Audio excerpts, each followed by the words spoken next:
Chris is the CEO of H2 Energy Group, and they do green hydrogen from biomass, which is an interesting phrase that I've actually never heard out of anyone else. So, welcome to the podcast, Chris. Thank you, Peter. It's nice to be here. Thank you so much for the invite. It is my pleasure. So, green hydrogen from biomass, green hydrogen is a huge area. We know that. We hear people doing it from renewables like wind and solar and other things using electrolyzers. Can you explain how you got into doing this with biomass and why it's different? Absolutely. I'm just to get this out in front, right out of on the front end of the conversation here. I'm a recovering hydrocarbon producer. Started out in the coal industry and moved into oil and gas and made the transition back in 2014. We started working with a company that I was the first outside investor in back in 2009. And they were making hydrogen rich syngas from woody biomass.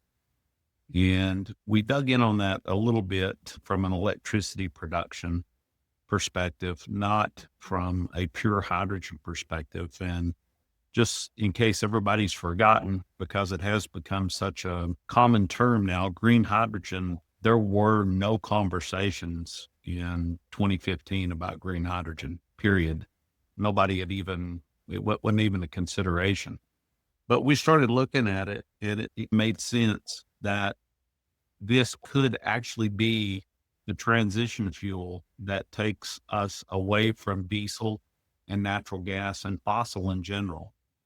And we did a pretty deep dive. And one more thing I need to clarify. I'm the founder and chairman of the company. Our CEO is a gentleman named Jim McGinley. And Jim I'm so proud to have him as part of our company. I want to be sure that he gets the notoriety that he deserves. Jim came on board with me and helped me pull this thing together into a coherent model. And in the interim, we've added a couple of different facets to our tech crew who have really pulled this whole thing together.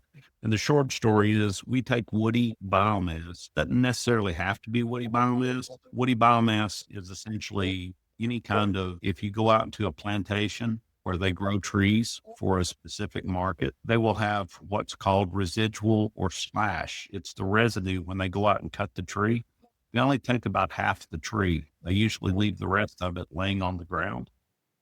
And if you're in any kind of sustainable focus as an individual or as an entity, leaving that stuff on the ground is worse than just piling it up and burning it. Because as it lays there and decomposes, it gives off two really bad things. One is SOx and the other is NOx. And they're exponentially worse than CO2. It's 20, 40 times worse than CO2. So our idea was if we pick all that slash up and bring it in and process it and use it to generate initially electricity, but the more we started looking at it as a transportation fuel, I was introduced to a couple of people here in Tennessee who were involved in a company that I'll go to in just a second. But the takeaway was that it was their idea that green hydrogen would be the perfect medium to act as a fuel for heavy transport. So we went in and did some analysis of the technology. We went out to the market to find out what we had to do to clean up our syngas. In our process, we put woody biomass in essentially a tube that operates at about 1100 C, very hot process. Inside that tube, it's a thermolytic process that decomposes. We don't burn anything. It's an oxygen-free environment. So by definition, there's no combustion. We create a hydrogen-rich syngas that's about 40% hydrogen, 10% CO, 10% CO2, and 2% methane. We take that, the end of the system, and we had to find a way to process that hydrogen-rich syngas into pure. It turns out that the way all hydrogen is made today, or all gray hydrogen is made today, is a process called steam methane reformation. Steam methane reformation is essentially superheated water that works with a catalyst to produce hydrogen, pure hydrogen. that's essentially what we do in our process. We call our process fast pyrolysis, high yield fast pyrolysis with water gas shift, which is this essentially steam methane reformation. And that takes us to about 86% hydrogen by volume. So we convert the CO in our system into hydrogen.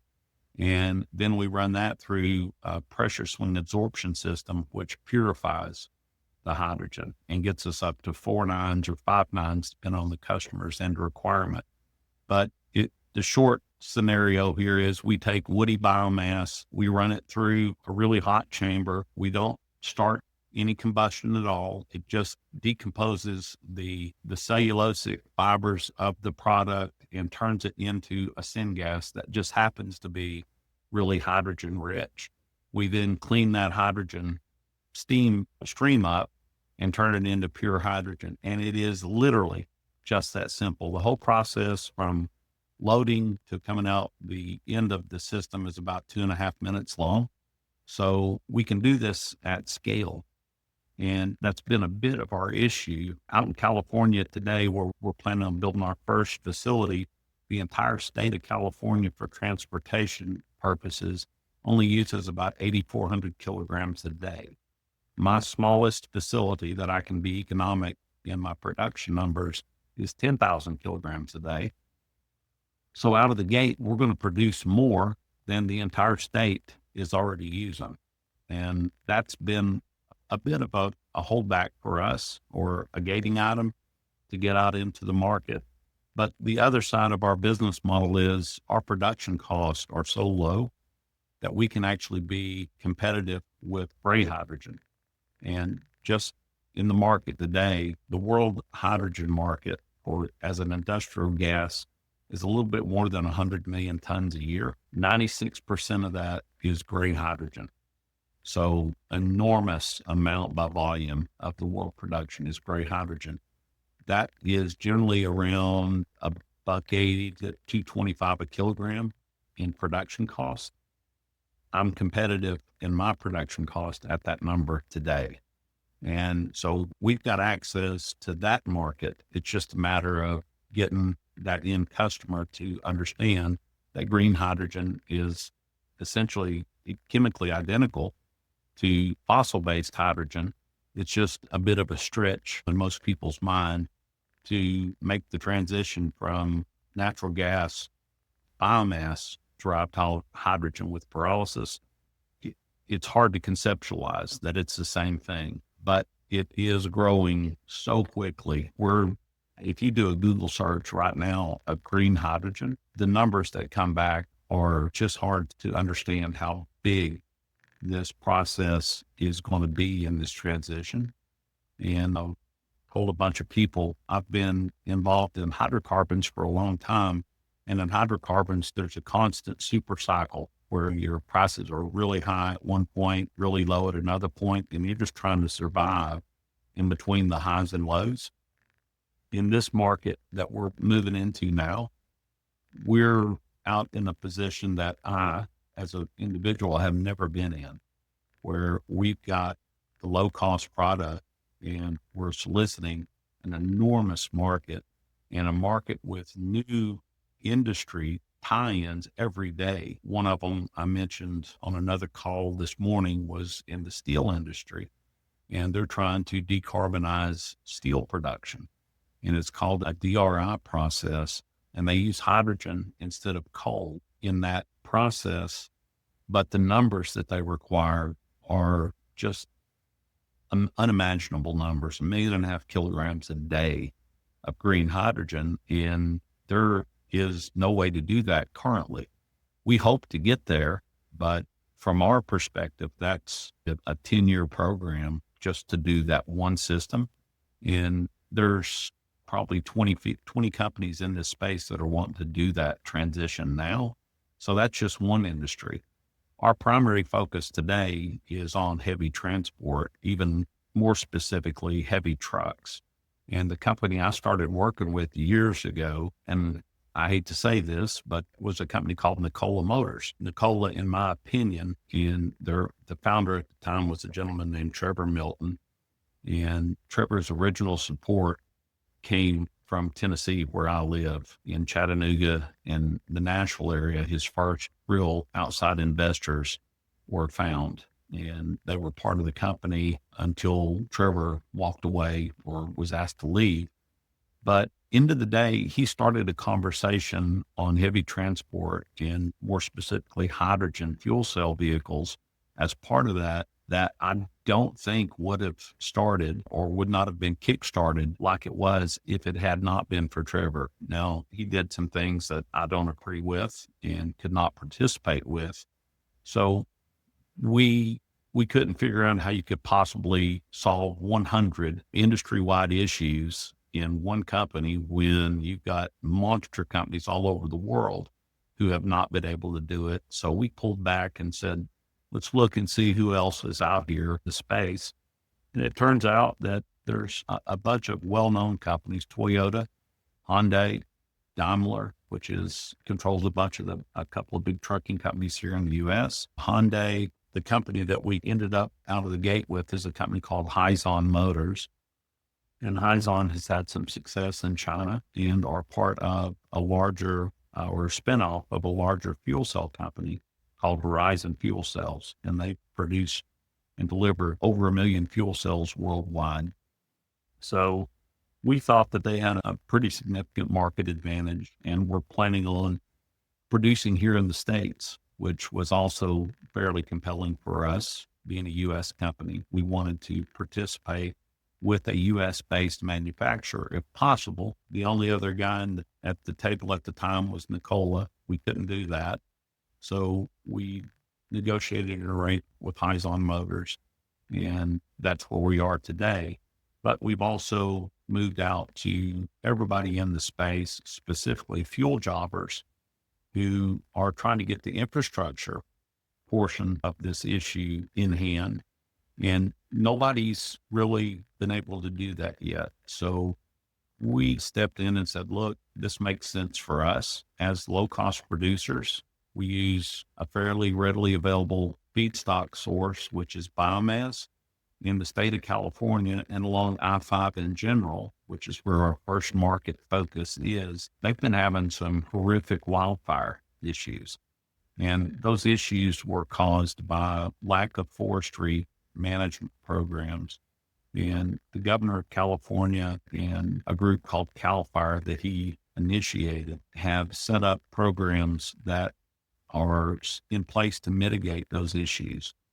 So they've got an enormous 170, 180 million dead, diseased, or dying trees that they need to get out of the forest to eliminate this fire issue. That's just California. You look at a map of Oregon and Washington, respectively, there's more trees in those two states that are in the same situation. So that's what we focused on. We went to a little area called Red Bluff. And if you look at Red Bluff on a map of Washington, Oregon, and California, almost geographically center of I-5, the Interstate 5 corridor, is Red Bluff, California. It's just a little tiny blip on the road, but it's at the top of the San Joaquin Valley, which is the agricultural basket of the United States and by default the world. And we're at the top of that region, and there's biomass everywhere. There's forestry on both sides of I-5. You go about 200 miles west and you're at the ocean. You go about 200 miles east and you're in Reno. So there's just an enormous amount of biomass that's available in those markets. And we want to assist those states in eliminating the wildfire issue and turning that residue or slash into green hydrogen that we can use to move trucks up and down I-5. And you don't generally think about it demographically, but that's the second largest population concentration in the United States is up and down I-5, and essentially from Seattle, Vancouver, all the way down to San Diego, Tijuana. It's just an enormous amount of folks that we'll have access to along I-5. And our idea is that we put our production facility at Red Bluff. with one distribution point, one refueling station. We go south down to Fireball, which is at the Fresno exit. It's about 320 miles south. Then we go another 318 miles south to Carlsbad, California, put a refueling hub there. We go north to Cottage Grove, Oregon, and then further north to Everett, Washington, with refueling or distribution hubs. And if you look at that on a map, that you can go essentially 200 miles west, you get to the ocean. You go 200 miles east, as I said, and you can go as far in as Reno. And you've got all of that population, concentrated population up and down I-5. There's about 10,000 trucks a day, heavy Class 8 trucks running up and down I-5. So there's our first market. And the question was, do you put the infrastructure in first or do you build the trucks? So you're back at the old chicken and egg scenario, right? Nobody wants to build the trucks until there's infrastructure in place. Nobody wants to build the infrastructure until trucks are being manufactured. So we went in and started talking to all these guys and asked the question, when are the trucks going to be on the road? And we found out that Toyota already has trucks in the Port of LA doing a process called yard dogs, where they move the big containers around. They don't ever bring them out on the roadways, but they do move them around the yard. And if you've ever seen the Port of LA, it's just massive. And they use Toyota fuel cell trucks to move a bunch of that around. Now Hyundai is involved. They've actually had a couple of trucks on the road. Nikola has their tray, on their truck. They have actually done some road work here in the United States. Hyzon has a couple of trucks that they've put on the road to begin testing. And we think that it makes sense for us to go ahead, put the infrastructure in that's going to be necessary to get them up and down I-5. And the most important part of this conversation is a term that seems to have been lost in this ESG movement, which is economics. And if economics aren't put into play, there is no such thing as sustainability. If it's not economically sustainable, it is by definition not sustainable. So we have really dug in on this, and we're trying to push all of the costs out of this process that it's possible to do. And right now, if you sign a contract with us today and you agree to take a minimum of 500 kilograms of hydrogen a day, I can sell that to you at $4.75 at any of my distribution points. If you take more, if you take our entire production of 10,000 kilograms a day, I can get you down to about $3.75 a kilogram. And why is that important?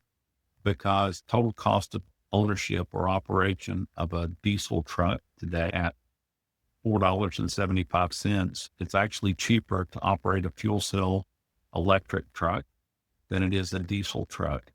So we're back to that economics thing, right? It's economically sensible or viable for these trucking operators to use hydrogen instead of diesel because it costs them less.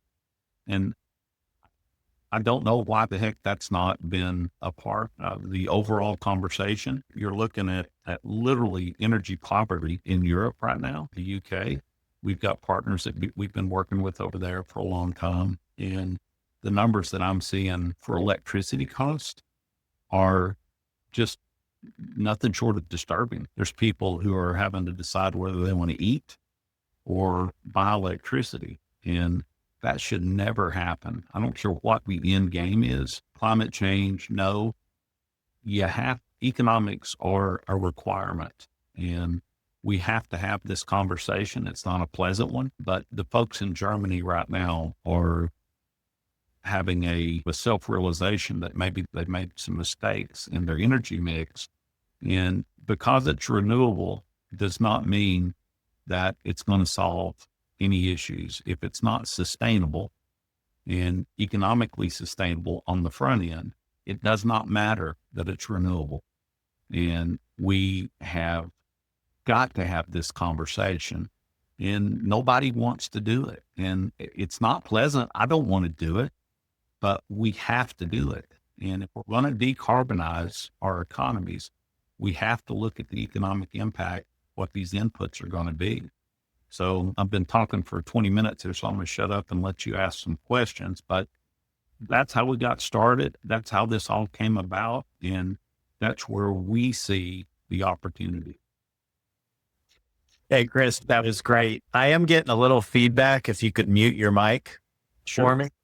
Sure. Sorry about that. And then you'll just have to unmute it when I come back on or when I turn it over to you. But so a couple of questions, and I'm going to ask a few of them since we have a little audio feedback. It was perfect when you were talking. So one question I had was Tesla just released their truck, their semi truck, which I imagine is designed for some long haul applications. And I know some of the answers here, but I think for the audience, it would be helpful if you could define the difference and why a hydrogen fuel cell truck is more viable in certain applications than, say, a Tesla semi truck that's a pure battery truck. Just the biggest picture here, and I am an enormous fan of Elon Musk. I think all the people on the planet today who understand economics, I think he probably understands it better than most anybody. But that makes me kind of want to ask a question, and I would give anything to have 15 minutes of his time just to get his response to this.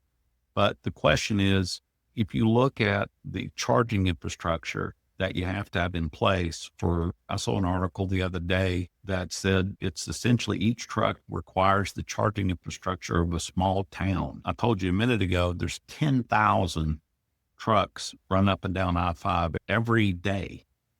How is it possible to put the charging infrastructure in place for 10,000 small towns up and down I-5? Just I-5, not the rest of the United States. And we're talking about electrifying everything, right? So from our perspective, I don't think heavy trucks are going to be the solution for long distance transport. I just don't see how you could ever economically have access to electricity and not deny other people access to that same electricity. You're going to have to figure out how to build a lot more charging stations. And if you just do the math that I just said, 10,000 trucks a day, there's not the underlying infrastructure.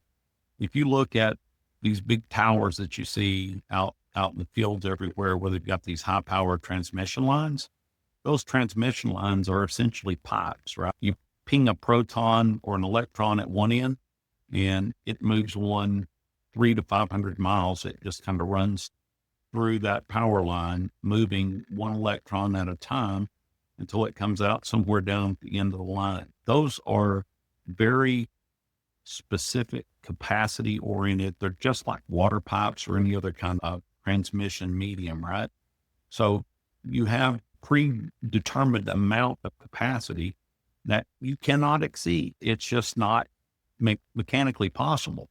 So in order to do all the trucks, just the trucks, no cars, nothing else, just the trucks, we would have to put up essentially 10 to 12 times the amount of transmission capacity that we have in the United States by itself.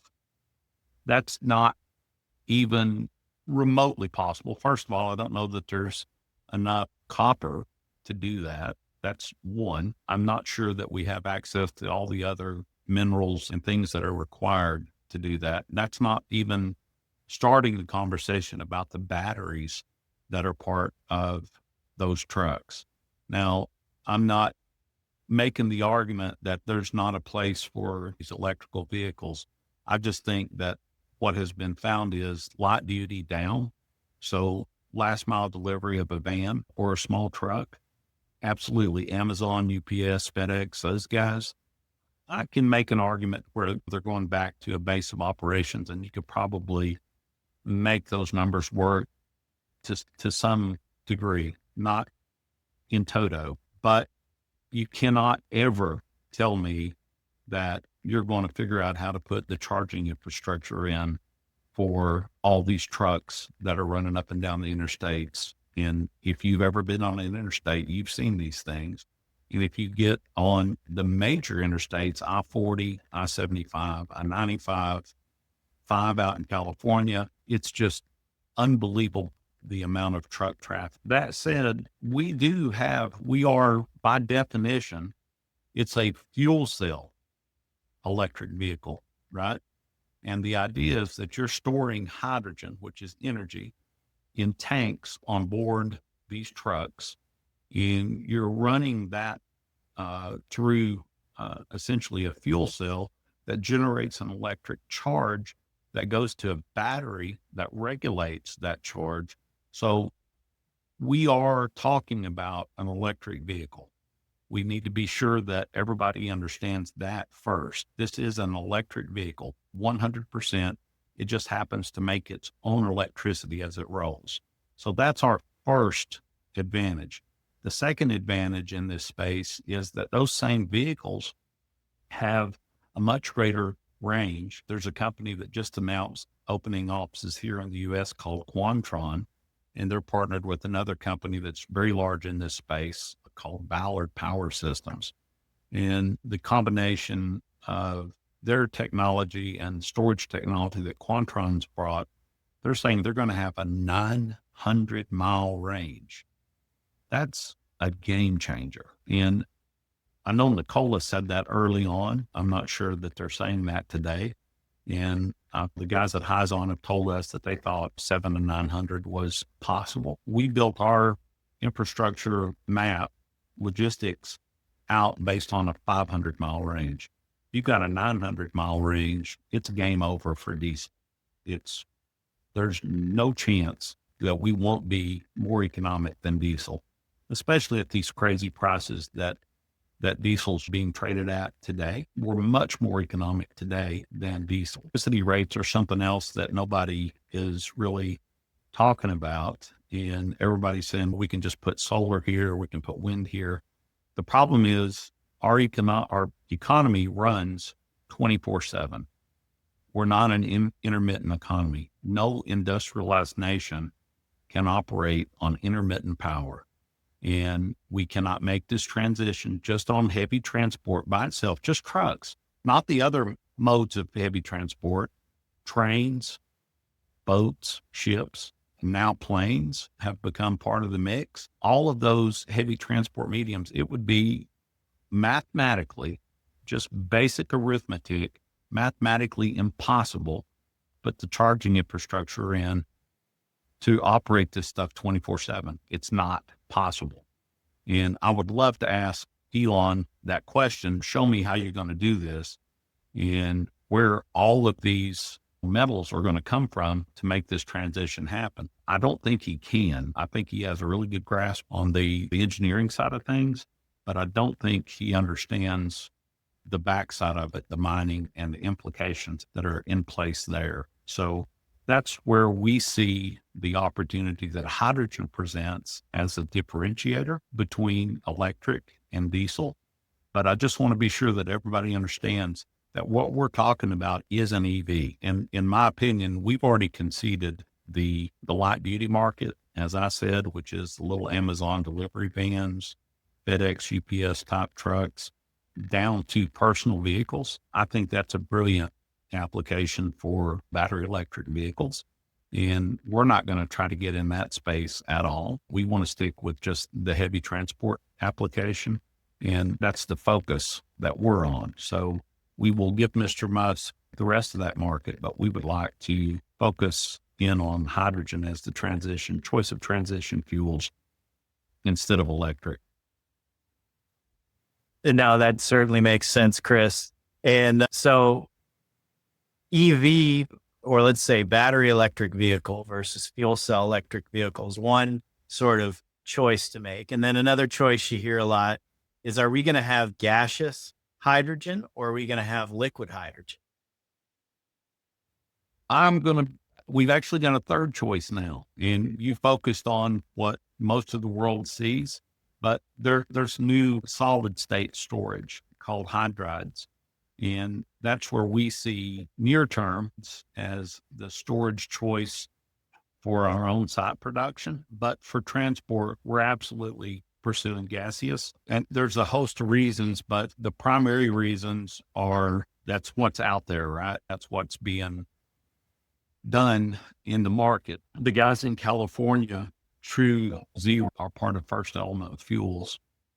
They have a bunch of stations up and running right now for light duty, for cars, trucks. Cars are really the only thing that are out there on the market today. But those guys are pursuing gaseous distribution.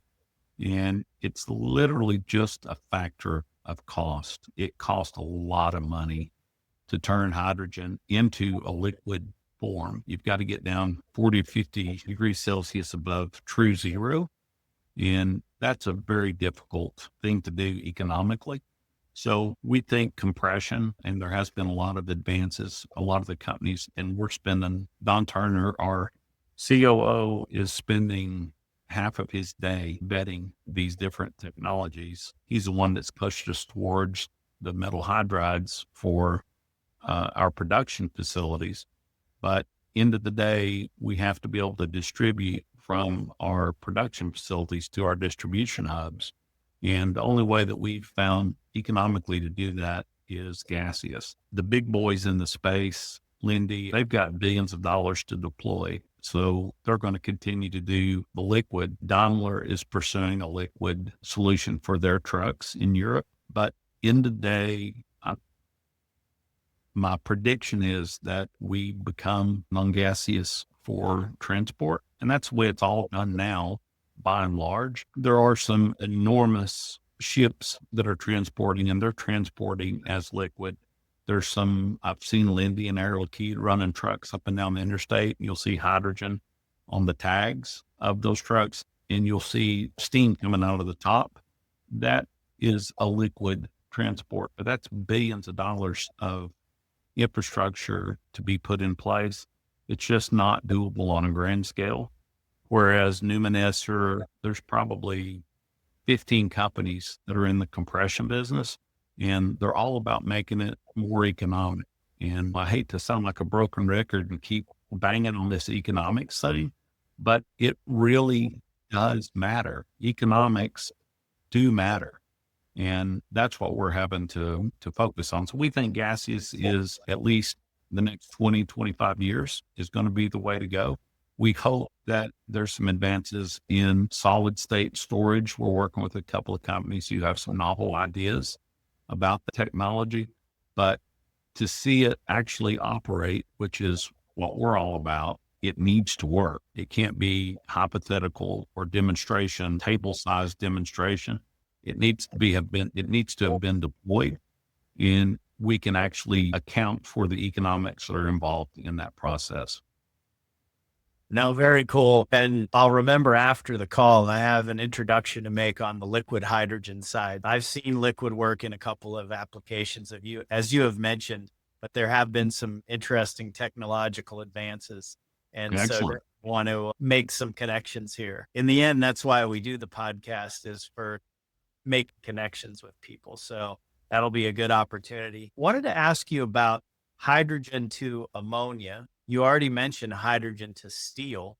There was an article out in Time magazine that referenced 4 essential things that we need for a modern economy. And I love that article because it all makes the realization that we need some sort of high temperature fuel or combustion in order to power our modern economy. We can't just think about the electric grid. So they mentioned steel, cement, ammonia, and plastic.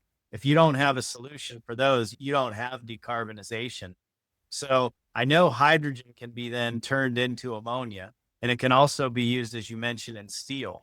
So I'd just love to hear your thoughts about hydrogen being used in any of those 4 sort of basic building blocks of the modern economy. There's a lot of people think that oil is all about transport, but oil is the baseline chemical in petrochemicals, which includes plastics of all types, all different applications. As a chemical component of our modern society, we're going to have it. Now, we need to figure out how to manage it better, but it is part of our makeup as industrialized end users we're going to have petroleum products for the near future. Once again, it comes back to economics. The really hard to decarbonize sectors in the market today, ammonia is absolutely one. It's probably 95% done with hydrogen derived from natural gas. Fertilizer is another massive market that has to be decarbonized. They also use enormous amounts of natural gas in ammonia to make the fertilizer, ammonium nitrate. Steel is another, cement is another, all those things in refineries. We're working right now on a bid for just an enormous refinery where they're going to be essentially taking trans fatty acids, an esterization process, and converting those into renewable diesel. They're going to need an enormous amount of hydrogen to make that work. So we do see those opportunities. Ammonia has been also put forward as a transportation method where you essentially pump the hydrogen into an ammonia concentrate, and then you separate the two when you get to the end of the process. The problem that we run into that and methanol in general is you think an oil spill is bad out in the ocean. If you dump that out into the ocean, it would be much worse from an environmental perspective than any hydrocarbon could ever imagine to be. So we're not proponents of methanol. I don't understand, once again, the economics of that opportunity. We've talked with a bunch of folks in that space, specifically in the shipping industry. One of the groups that we worked with in Tasmania are doing that for the largest shipping company in the world. And of the TCU, the big monster ships, containerized transports, and they have made that transition. They're putting their money on essentially methanol, or better look, it's just essentially ammonia and hydrogen application. We just don't think, once again, economics are going to allow that to play out. We think that the guys that are making the transition to what you alluded to, we have seen some interesting business models for liquid hydrogen in shipping. And something that I never thought I would see is aviation, where we're actually using hydrogen in aviation. And the reason I know it's real, because Boeing and Airbus have both signed off on programs to develop that part of their industry. If they didn't think it was real, they would not put their money into that space. So they think that aviation is going to be part of the equation. I had back in 2015, that was not something we even considered. It was industrial gas, transition to diesel, maybe eliminate some natural gas uses in ammonia, fertilizer, maybe even in some heat instances. But I never imagined aviation as an opportunity. And if you look at it as a hard to decarbonize sector, our approach was to go to the airports, all the airports in the world, and just say, get rid of all the diesel, the natural gas infrastructure that you've got on the ground, little tugs that move the planes, the little tugs that pull your luggage when they're moving it from the airport to the airplane, the buses that move you around. We thought that would be a good way for these guys to decarbonize. But Airbus and Boeing both seem to be of the opinion that aviation, as using hydrogen as a fuel, makes economic sense. So we're going to defer to them, but there's several other industries that are going to have to work through this decarbonization process. One of them is power production in general. We've had a couple of conversations with some utilities who want to use hydrogen. And recently in the news, you've surely seen where Germany was talking about maybe using hydrogen instead of natural gas. We don't think that's viable. I can't make the economic argument work in any capacity. And I don't care how cheap you make the hydrogen, it just is not economic ever. And while we think there are opportunities, especially when you're paying electricity rates as high as they are, you could use hydrogen in a fuel cell to make electricity and do it for about where they are today. But we don't think where they are today is economically sustainable. So we think you need to pull back and look at it, maybe just using it. I don't know. Have you seen the news about Cummins and their internal combustion engine? I've seen it. I've also seen news from GE and Mitsubishi talking about burning hydrogen blends in their gas turbines for That's electricity generation. in our process. We are a standalone facility. We generate our own electricity. We don't connect to the grid anywhere. So our underlying technology, that's what it's being used for, is to generate electricity. They're using it in an internal combustion engine, a Caterpillar genset, traditional natural gas genset, but it's low carbon at best. It's not carbon neutral or carbon negative. We can't participate in that application. But when you put it in a highly efficient turbine, Caterpillar, Kawasaki, Mitsubishi, Siemens, GE, list goes on, Capstone, there are opportunities for our hydrogen to be deployed in that application. And that's what we're doing. So we put up a 10,000 kilogram a day production facility. We're also installing 7.2 megawatts of electricity production capacity to operate that facility, but we're not connecting to the grid. It's a standalone island operation. We're not going to take electricity away from schools, homes to make our hydrogen. We're going to generate our own electricity, and we do it very economically.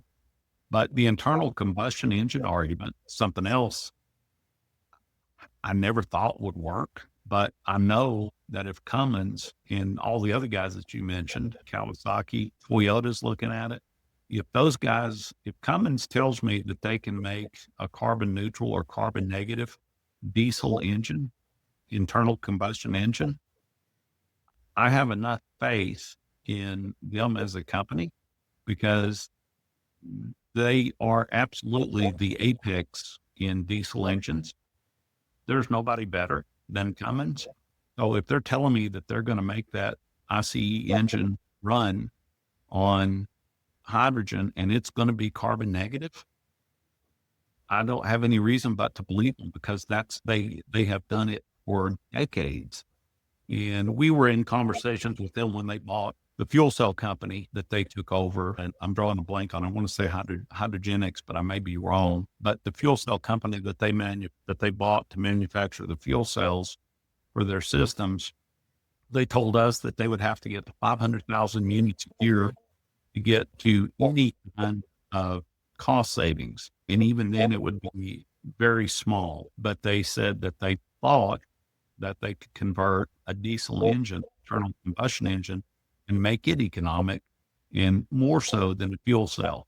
So I'm not the person to question them. I'll believe if they tell me it's going to be carbon negative, I'm going to believe them.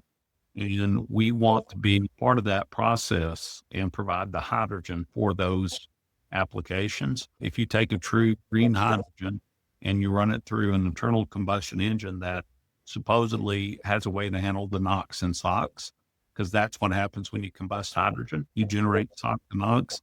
Somehow they're recirculating that back into their system and making it carbon neutral or carbon negative. And we don't understand the chemistry behind it or the mathematics, but them saying it's enough for me to believe that it will do what they say. I got another one for you then. I heard that Jenbacher and Waukesha, they turned into a company called Ineo because they got spun off of GE. And I heard they're offering the same thing. So banks of gen sets to either be used as backup power for data centers that run on hydrogen. Yeah, we've been talking to Waukesha for a long time, primarily as a way to decarbonize. And most people don't even know who Waukesha is, but if you look at monster natural gas or diesel gensets, Waukesha is one of the biggest, oldest names in the space. They've been around forever. Jenbacher is as well. Most all of the gensets that I'm aware of in any heavy industrial application or the applications that we used them in the oil and gas or the coal business, Jenbacher was go-to guys, right? Was just a little bit bigger than most in our space. We were 5 to 10 megawatts in most applications offshore on an oil rig. or at a deep mine, you may have 5 or 10 megawatts, but that's the only applications. But those guys, and once again, and it's just like Cummins, right? You know, Waukesha and Jenbacher tell me that they can do this in a carbon neutral or carbon negative way. I'm going to believe them because they've been doing this long enough to have me believe what they say. It's exciting to see that type of engineering muscle be brought to bear in the hydrogen economy. So it's really cool. Let's Well, talk a little about project. the other guys that you mentioned, Kawasaki and Mitsubishi, those are, in Hyundai, those are all three behemoths, brilliant companies. Let's not discount them. No, for sure. Absolutely true. So let's talk projects and money a little bit. I like to get into the financing side of things. So you guys, are you doing any greenfield projects today where you're gone out and you're committed to producing a certain amount of hydrogen in a location? Yeah, our first location, 905 in California, is a greenfield operation. We started out on a piece of property that with a partner who was going to build a net zero community, and they're going to use our hydrogen and our electricity to power about 7,500 homes. Well, things changed and interest rates have gotten crazy. So they slowed their roll and decided that they wanted to wait until something else came about. Maybe there's somewhere in our future, interest rates will start coming back down and we'll pick that back up and revisit. But So quick in the question interim, on that. Kilograms to 7,500 homes. I'm curious to know about how many kilograms of hydrogen was that to do 7,500 homes? what we were doing was we were producing electricity. I told you we do about 7.2 megawatts. We can expand that and just do the green electricity. So we were going to produce the electricity where we were going to use hydrogen. And this sounds crazy. We were going to use hydrogen for the water heater, for the heat and air unit, for the heat part of the heat and air unit, and for the stoves, the cooktops in the homes. And it wasn't a lot of hydrogen. It was the first hydrogen village, which has become a pretty sexy term in our industry. But the opportunity that we saw was truly sustainable eco village, where we were not connected to the grid and we would not be subject to, if you have in an eco village, if you drive a Tesla or Chevy Cruze or whatever the electric vehicle that you choose to drive, if you're part of a true eco village, you are getting the carbon benefits that you thought you were getting instead of having a natural gas fired plant or, God forbid, a coal fired plant producing your electricity for that vehicle, which is the case in most applications. We just thought that was a really unique and valuable proposition to put on the table, especially in California. The hydrogen was just an accessory to that and gave it the cachet that kind of have to appreciate out there in the marketing world. There is so much conversation around hydrogen. That's why we wanted to be part of it. And it was just a cool location on I-5 and literally right on the exit at I-5 was where our production facility was going to be placed. And we would have great visibility along the interstate, but right in front of the subdivision. So it's still out there. We're still toying with it. We've moved about 10 miles south to another piece of property that abuts I-5. It gives us great visibility. It's going to be a 10,000 kilogram a day facility. We'll be doing, as I said, about 7.2 megawatts of electricity. We use that to power all of the equipment, the monitoring equipment, the stuff that we move the biomass around with, the chippers and grinders that we use to size the biomass for our system. That's the first location. We've actually tentatively chosen here where I live in Tennessee. We have the confluence of I-40 and 75, which is the busiest intersection in the United States of America for heavy trucks. So we've located a big chunk of property right here that we can do our second location. And then our third location is actually in Akron, Ohio, or just outside Akron, just south of Cleveland. And the reasoning goes back to the demographics that I mentioned out in California. At Knoxville, with the truck traffic that we have here, and then Akron, we get about 80% of the U.S. population would be in direct reach of a 500-mile range truck. If Quantron's truck or Hyzon are able to get to the 900, or Nikola, any of those guys are able to get to the 900-mile range, we've essentially got the entire United States available to us to distribute hydrogen over from 3 locations. We've got 16 locations planned, and it's just a logistics map of where truck traffic exists today, and 85 different distribution points that theoretically should get us to about 90% of the population. The population that we would not be addressing initially is Alaska and Hawaii.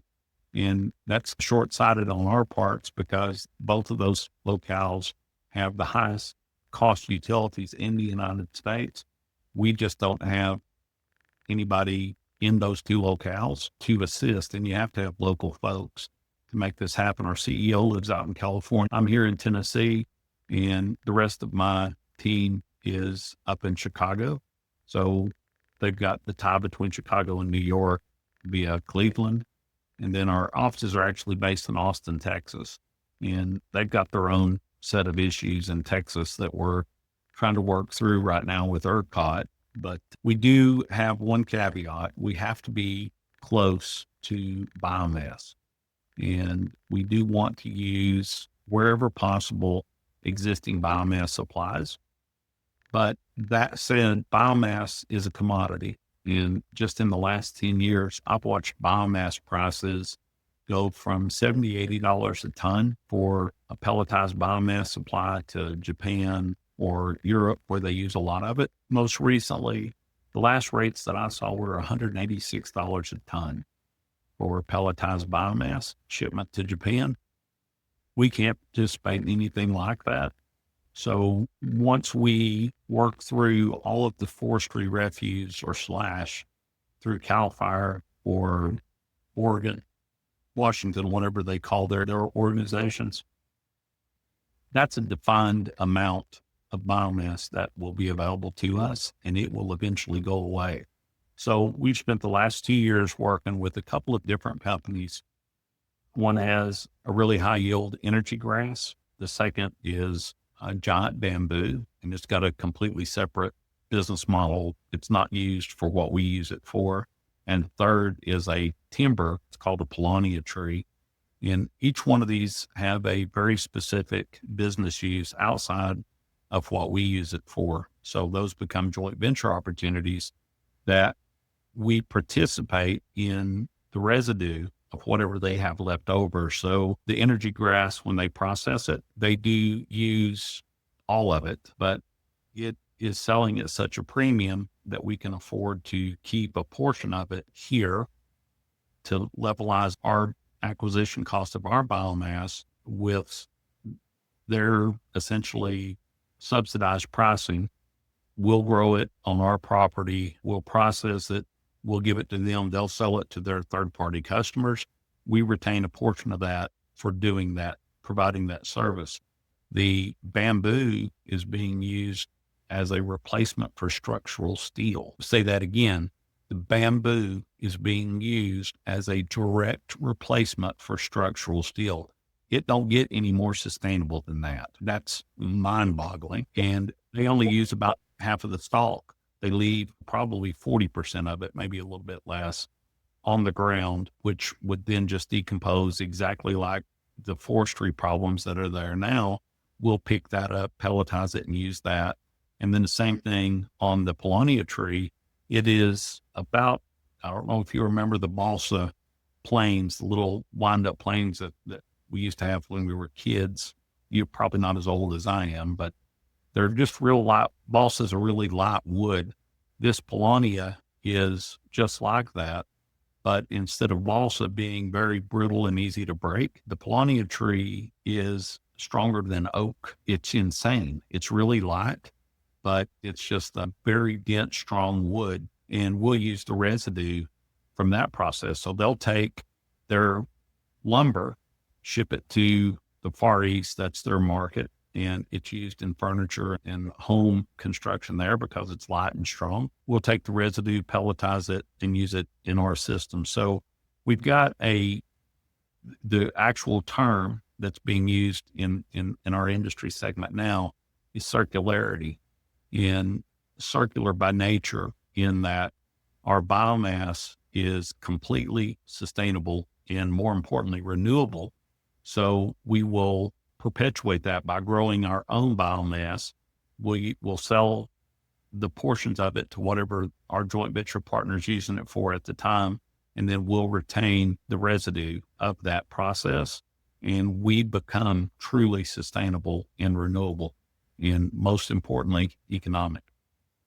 That's very interesting. Let's talk a little about financing.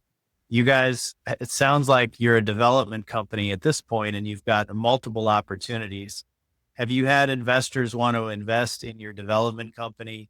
I'm sure you've had them want to invest into the individual projects, of course.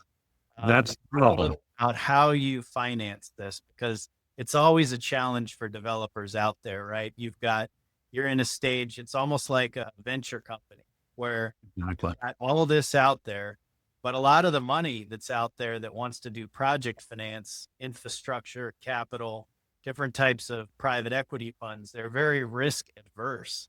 So I always tell people it's an in between area because there's all this venture capital money that wants to fund technology, and it's not that. And there's all this private equity and infrastructure money that wants to fund projects that are at FID, and it's not that.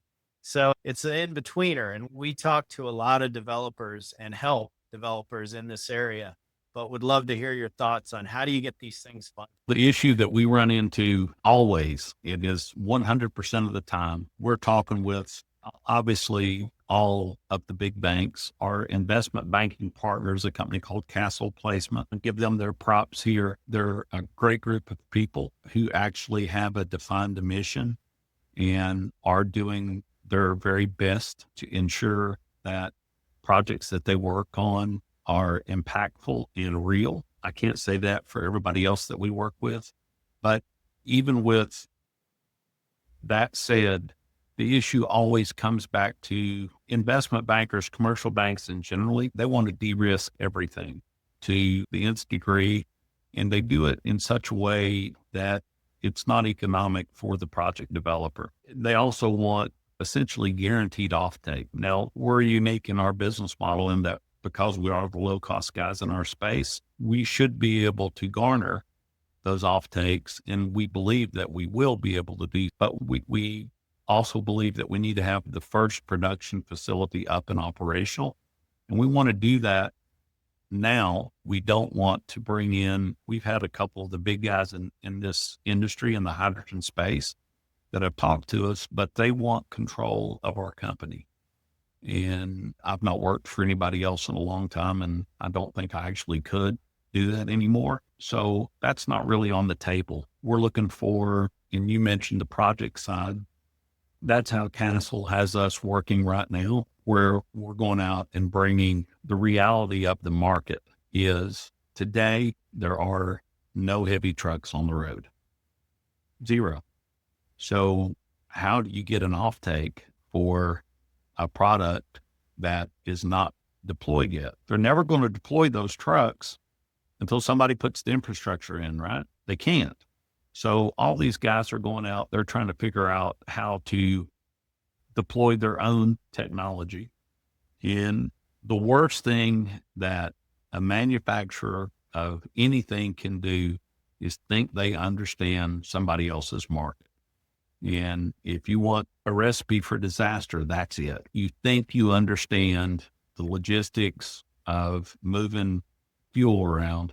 I can tell you it's the best education I ever got was sitting down with the companies, because I had these preconceived notions of how we would move everything around, where we'd put our production facilities. I didn't have a clue. I was completely off base. I had no idea on the underlying logistics of moving and any kind of transportation fuel. So I went to a couple of companies that I've worked with for a long time and asked them to help us figure this out. And I said, where do we need to put our distribution facilities as well as our production facilities to make this thing viable for a worldwide or nationwide rollout of hydrogen as a transportation fuel. So that's how we based it. And we went specifically to California. California has, and hesitate to even say this out loud, but California has LCFS credits, which low carbon fuel standard credits, a little north of $3 a kilogram if you qualify, which we do for that production credit. But it's actually a distribution credit. So it goes to the hydrogen is actually pumped into the vehicle. That's where that credit is allocated. So that's one of the reasons we chose California. We thought it would enable us to bring one of the big transportation guys to the table. Because if I'm selling you my hydrogen at $3.75 a kilogram and you're getting $3+ LCFS credit for pumping it, you're making more money on a kilogram of my hydrogen than you are on a gallon of diesel, a lot more money. So that's one of the reasons we went that way. But as I'm sure you're aware, President Biden and his DOE staff, the people that he chose, have put together essentially a $3 production credit for green hydrogen. And that credit has essentially changed the game for even our competitors, the guys that do the electrolysis. The most efficient guys that we're aware of out there in the space can make hydrogen, assuming they've got access to affordable electricity. They can make hydrogen for around $6 a kilogram. With that $3 as the IRA credit, that takes them essentially down to around $3 that they can sell into the market. That makes them cost competitive, as I mentioned early in the call, to diesel, right? That's the end game. We just need to get to where it makes more sense for the truck owner to buy hydrogen than it does to buy diesel. And that credit does just that. So that's been recognized all over the world as a game changer in our industry. It's more of a game changer from our perspective because I take my sub $2 production cost and it takes me to where I'm getting paid $1 for every kilogram that we produce from our federal government. Now, it's a short-term 10-year process or system that's being deployed. At the end of 10 years, I don't know where we'll be, but theoretically, hydrogen will be such a part of the mix by that time that it won't really matter. And we're not dependent on that $3. If it goes away, it doesn't really matter to us, but it will absolutely have an impact on the guys that are using electrolysis as their production choice. So we think that in the near term, it has absolutely changed the conversation and is allowing our competitors to grab market share, which ordinarily would be a bad thing.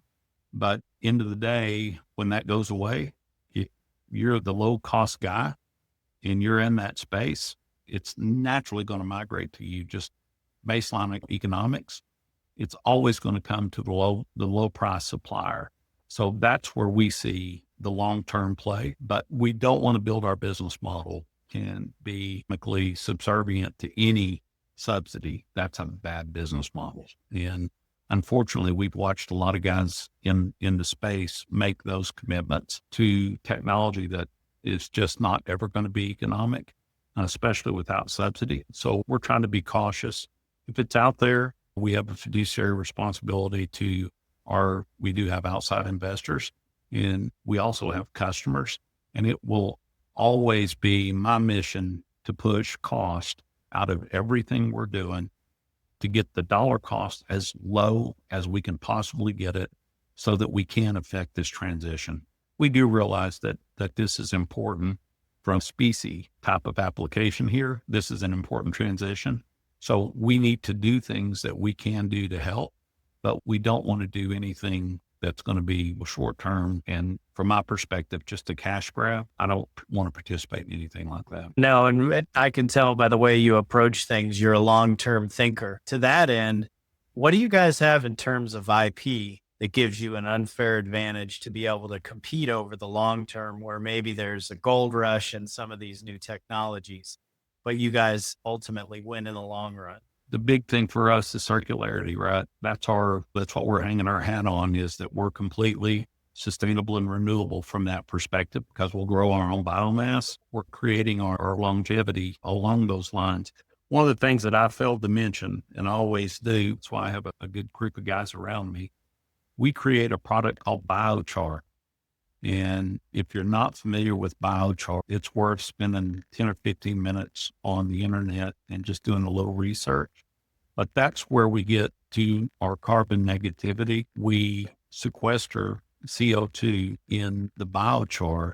And this biochar has turned out to be, years ago when I first invested in this technology back in 09 and 10, we were actually out talking with landfills, trying to get them to agree to take the biochar because we didn't know what to do with it. It didn't have any value. It was a waste product. We didn't see any reason to try to do anything with it. Time gives you insights that you would not ordinarily have early on. And we found out that biochar has some miraculous agricultural uses. Number one, if you use biochar as a soil amendment, you can reduce and actually almost eliminate the amount of fertilizer that you have to put on any crop, which is an amazing application by itself. You can also reduce the amount of water that a particular crop might need, because the biochar acts to sequester the water around the roots of the plant, which adds, and I'm not an agronomist, so I'm speaking way out of school here. It's really interesting to hear these guys talk about the benefits of that. But just from a simplistic view, if I can reduce my water requirement by 70%, that is monumental, especially out where we're at in California right now, where they're trying to figure out where they're getting the water for next year's crops. And we always forget that California is the breadbasket of the world, not just the United States, of the world. And if they've got water problems, we as human beings have water problems, and it's pervasive everywhere. It's not just the West Coast, the Southwest. We're having water issues. China has enormous water issues right now. India's got water. Everybody's got water issues. So if you can figure out a way to enhance the yield of the crops, reduce the amount of fertilizer that you're using, and reduce the amount of water that you have to use to get there, all those are benefits that we never allowed any value into the biochar. So we've created now a co-product that actually has some pretty unique value that we never allowed for. But the most recent two things that have happened in the last 6 months, in Sweden, there's a company that has started using biochar instead of coal in their process of turning iron into steel. They used biochar instead. It's created a massive market in biochar that was not existent. It didn't exist before. Secondarily, a couple of years back, we had a study at the University of Auburn, Alabama, Tennessee, Kentucky, and Northern Iowa, all looked at taking biochar and using it as a supplement to cattle feed.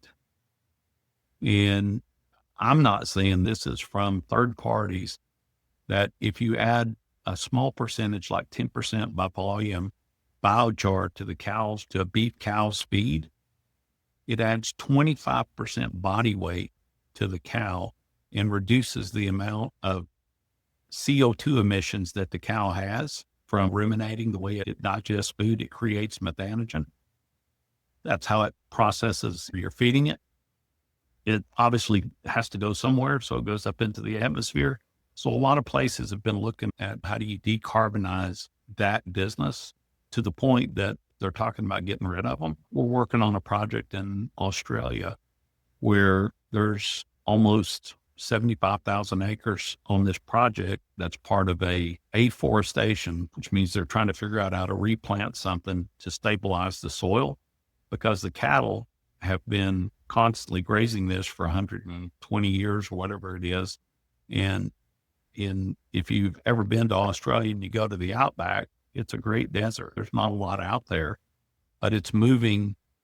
All the folks that live in Australia live on the periphery, on the outside edge of the country. Very few people live in the outback area, but that outback area it's called desert creep, and it continues to move out towards the coast. So it's reducing the amount of arable ground where they can go in and plant things or grow feed for their cattle. It's moving, and they're trying to figure out how to stop it. Well, they're doing the same thing in Africa. They're doing the same thing in China, doing the same thing in India, where they've either used too much chemicals and destroyed it and are causing their own desertification, as opposed to Australia, where it's a natural progression. This idea is that you use our biochar, you use the soil, and you plant a bunch of trees, bamboo, energy grass, whatever it is. That stuff put in place holds and actually can extend the other direction and create a stable soil and eliminate desertification. One of the groups that we're working with in Africa, in Uganda, they're on track by the end of this decade to plant 1 billion trees and to stop the Sahara from moving up into their forest lands and where their agricultural industry are and cattle. It's an important part of that mix. Just once again, maintaining those forested areas, you have to cut out dead, diseased, and dying trees, limbs that fall, all of that. When you're talking about 1 billion of anything, you're talking about a substantial amount of slash. Well, you take that residue slash, use it to generate hydrogen or electricity, and then you take that biochar, you put it back in the ground, and you plant more trees. That is the absolute definition of circular. That's a completely circular economy. And that's where we see this thing going. So we take a completely sustainable and renewable energy crop. We process it in our high yield fast pyrolysis system. We create electricity and hydrogen. Our byproduct, our co-product now is biochar. We use that to go back in and replant, reduce the amount of water, fertilizer, pesticides, all that stuff that we have to use to ensure that we've got our circularity. It's just a perpetual business model. And I've not seen anybody else with anything like what we're proposing. That sounds amazing, Chris. We're almost at time here. I think it would be great if you could just leave the audience with whatever you want to leave them with, whether it's a pitch for investors or a pitch for off takers or whatever it is you guys consider highest priority.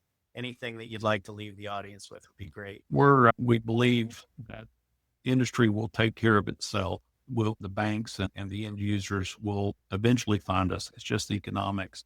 But that said, I just think it's really important that everybody that's out there in our space, specifically sustainables and renewable energy, the first thing and the last thing you need to look at are the economics of any project that you're looking at. A lot of the investment banks, and I don't blame them, I'm a capitalist, I believe in making money, but end of the day, the project has to be economically sustainable.